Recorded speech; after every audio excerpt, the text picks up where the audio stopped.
Good morning, নমস্কার। সবাই কেমন আছেন? আশা করছি সবাই খুব ভালো আছেন, আর আমিও ভালো আছি। ড্রিম লাইফ বিউটির আরও একটি নতুন ব্লগে আপনাদের সবাইকে জানাই স্বাগত।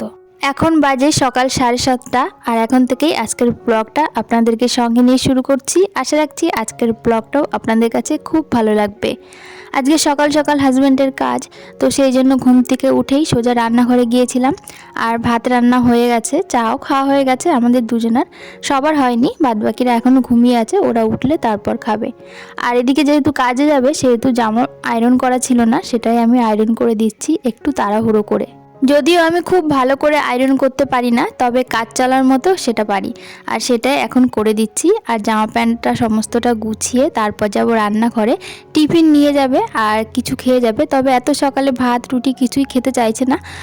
চা তো খেয়েছে, আর সকালবেলা বলছিল একটুখানি মুড়ি আর তার সঙ্গে ছাতু খাবে, তো সেটাই গুছিয়ে দেবো আর টিফিনে ভাত দিয়ে দেবো।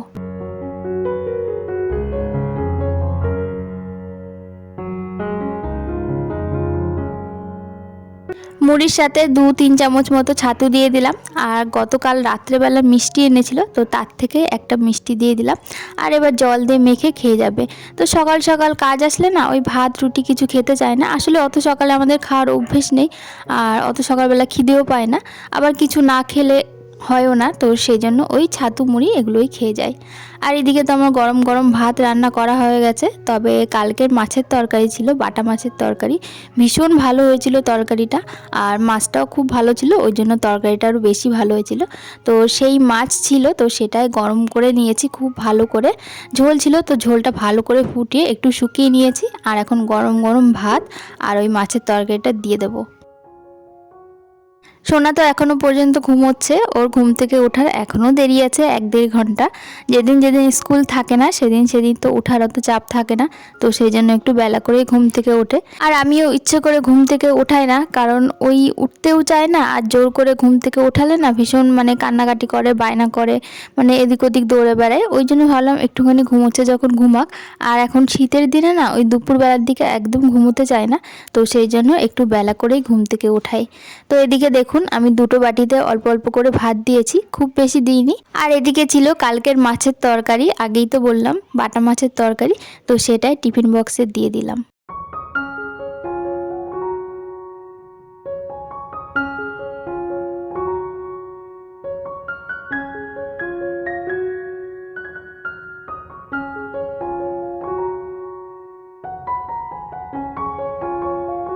আজকে ভাবছি দুপুরের রান্নাটা একটু সকাল সকাল করে একবারেই করে ফেলবো, তার কারণ দুজনে আবার বেরোবে, আর একবারে যেহেতু খেয়ে বেরোবে সকালবেলা তেমন কিছু খাবে না, 12টার দিকে স্নান করে একবারে খেয়ে দিয়ে যখন বেরোবে, তো সেই জন্য ভাবলাম দুপুরের যে রান্না বান্নাটা করব তরকারি সেটা করেই ফেলি।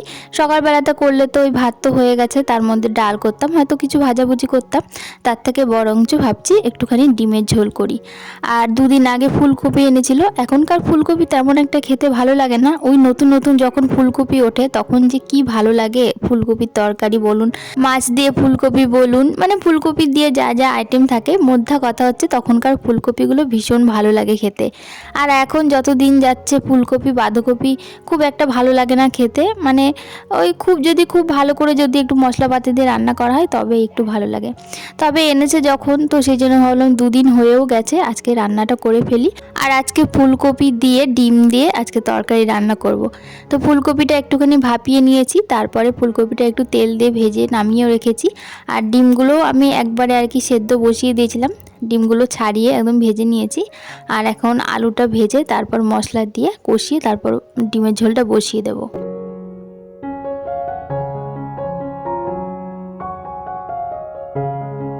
এখানে আদা রসুন কাঁচা লঙ্কা পাকা লঙ্কা সমস্ত কিছু শিলনোড়ায় আমি খুব ভালো করে বেটে নিয়েছি। এবার মশলাটা দিয়ে দিলাম, পেঁয়াজটা খুব ভালো করে লাল লাল করে ভেজে তারপর মশলাটা দিয়ে টমেটো দিয়ে খুব ভালো করে কষিয়ে তারপর ঝোল দিয়ে দেবো। আর এক সাইডে আমি গামলাতে করে কিন্তু গরম জল বসিয়ে দিয়েছি, গরম জল তরকারিতে দিলে না একটু তাড়াতাড়ি রান্নাটা হয়, আর তরকারির স্বাদটাও একটুখানি বাড়ে, তো সেই জন্য গরম জল বসিয়ে দিয়েছি। আর এদিকে আমি মশলাটা কষিয়ে নিই।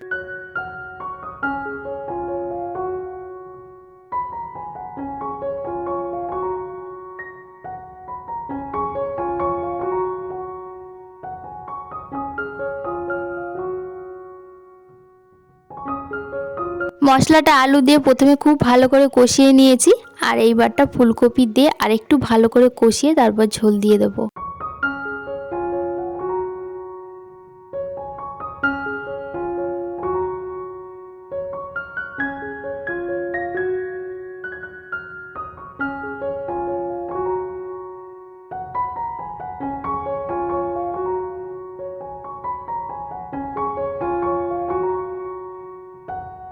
এদিকে ফুলকপির তরকারি তো আমার প্রায় হয়ে এসেছে, আর একটুখানি হবে, আর লাস্টে গরম মশলা দিয়ে নামিয়ে নেব। আর এদিকে দেখি ছোটদা রেখেছে 3টে পাউরুটি, তো এগুলো দিয়ে একটুখানি ডিম টোস্ট করব। তো সকালবেলা তো ভাত খাবে না বলেছে, তো সেই জন্য আবার 3টে দেখি পাউরুটি রেখেছে, তো এগুলো দিয়ে একটুখানি ডিম টোস্ট করে দেবো। আগে তরকারিটা নামিয়ে নেব, তারপর কড়াইতেই করব।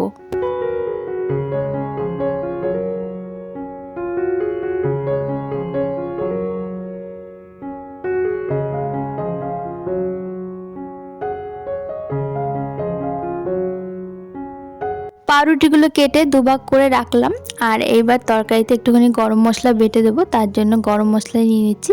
এখানে 3টে মতো এলাচ, আর এখানে নিয়ে নেবো দারচিনি। আর দেখছি লবঙ্গটা শেষ হয়ে গেছে, এবার মাছের বাজার করা হয়েছে, তো সেখানে দেখছি গরম মশলা আনেনি। যেহেতু অনলাইনে সবগুলো করেছে মাছের বাজার, তো গরম মশলাটা আনতে হয়তো ভুলে গেছে, তো সেটা দোকান থেকে কিনে আনা হবে।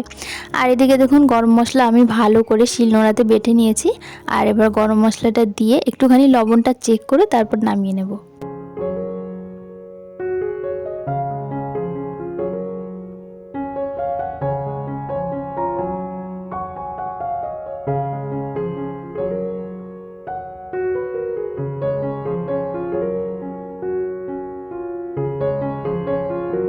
ডিম টোস্ট করার জন্য আমি পেঁয়াজ কুচিয়ে নিয়েছি, তার সঙ্গে নিয়েছি কাঁচা লঙ্কা কুচিয়ে নিয়েছি, আর এদিকে পাউরুটিগুলো একটুখানি কড়াইতে সেঁকে নিচ্ছি। কড়াইতে এই কারণেই করেছি যে একটু তাড়াতাড়ি হবে, আর সব পাউরুটিগুলো একসঙ্গে ধরে যাবে, একসঙ্গে আমি করে নিতে পারবো।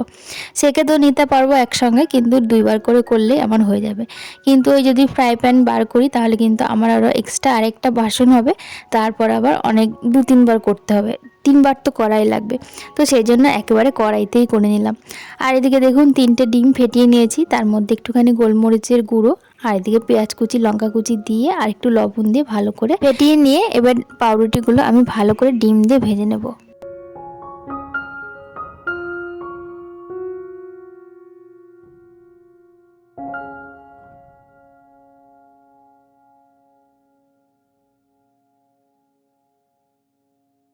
ওদিকে আমার ডিম টোস্ট করা হয়ে গেছে, তো খেয়ে দিয়ে তারপর ঘরের বিছানাটা গুছিয়ে নিয়ে চলে আসলাম আবার রান্নাঘরে।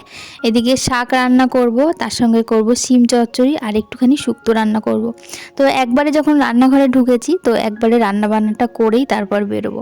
তো এদিকে শাকটা একটুখানি লবণ দিয়ে ভাপিয়ে নিয়েছি, আর এরপর পেঁয়াজ রসুন দিয়ে শাকটা ভেজে নামিয়ে নেব। আর এরপর শিম চচ্চড়িটা বসাবো, আর আরেকটা কড়াইতে শুক্তোটা বসিয়ে দেবো। রান্না করতে করতে কিন্তু বেশ বেলাই হয়ে গেছে। যতই তুমি সকাল থেকে আর কি রান্না শুরু করো না কেন, সেই রান্না করতে করতে কিন্তু বেলাই হয়ে যায়। আমার ক্ষেত্রে তো তাই হয়। তো দেখুন সেই সকালবেলা যে রান্নাঘরে ঢুকেছি, সেই রান্নাঘরেই কিন্তু পড়ে রয়েছি। আর এখনও পর্যন্ত 2টো রান্না বাকি, আর এখন বাজে কিন্তু সকাল 11:30। মানে এই রান্না বান্না কমপ্লিট করে রান্নাঘর পরিষ্কার করে বেরোতে বেরোতে কিন্তু 12:30 তো বেজেই যাবে। তো তারপর আর কি কাজকর্ম করব বলুন। তো যাই হোক, এই জন্যই না আমি সকালবেলা রান্না সকালে করি, দুপুরে রান্না দুপুরে, রাতের রান্না রাতে। এইভাবে করলেই যেন আমার বেশি সুবিধা হয়, কারণ সকালে রান্নাবান্নাটা সেরে খাওয়া দাওয়া করে ঘরের যে টুকটাক কাজকর্ম থাকে সেগুলো করে তারপর দুপুরে রান্নাটা শুরু করি, তাহলেই যেন আমার বেশি সুবিধা হয়। তো যাই হোক, এদিকে দেখুন আমার রান্নাবান্না কমপ্লিট হয়ে গেছে। এখানে রয়েছে লাউয়ের শুক্তো, আর এখানে রয়েছে সিমের ঘন্ট, আর এখানে রয়েছে লাল শাক ভাজা, আর প্রথমেই তো করেছি আলু দিয়ে ফুলকপি দিয়ে ডিমের ঝোল। তো সমস্ত রান্না আমার কমপ্লিট হয়ে গেছে, আর এরপর রান্নাঘরটাও খুব ভালো করে আমি পরিষ্কার করে নিয়েছি, সেটা আর আপনাদের সঙ্গে দেখালাম না।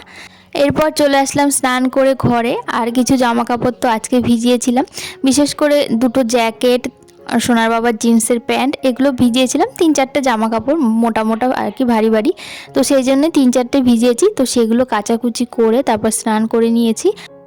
আর এখন চলে আসলাম ছাদে। ছাদের সব জামা কাপড়গুলো একদম শুকিয়ে গেছে, আর এই দুপুর টাইমে রোদ থাকতে থাকতে শুকনো জামা কাপড় নিয়ে গেলে না বেশ মচমচে থাকে। তো সেই জন্য শুকনো জামা কাপড়গুলো সব যা যা আর কি শুকিয়ে গেছে সমস্তটা তুলে নিলাম, তুলে নিয়ে এবার যা যা কাঁচা হয়েছে সেগুলো মেলে দিয়ে তারপর যাব নিচে। প্রথমে ছেলেকে খাইয়ে নেব, তারপর সবাইকে খেতে দিয়ে নিজেও খাবো। তো চলুন আজকের ব্লগটা এখানেই শেষ করছি। আজকের ব্লগটা আপনাদের কাছে কেমন লাগলো অবশ্যই কমেন্টের মাধ্যমে জানাবেন। যদি ভালো লাগে একটা লাইক করে দেবেন, আর আমার চ্যানেলে এখনও পর্যন্ত যারা নতুন অবশ্যই চ্যানেলটি সাবস্ক্রাইব করে আমার পাশে থাকবেন। আবারও ফিরবো নতুন আরেকটি ব্লগ নিয়ে একদিন বাদে। ততক্ষণের জন্য সবাই সুস্থ থাকবেন, ভালো থাকবেন।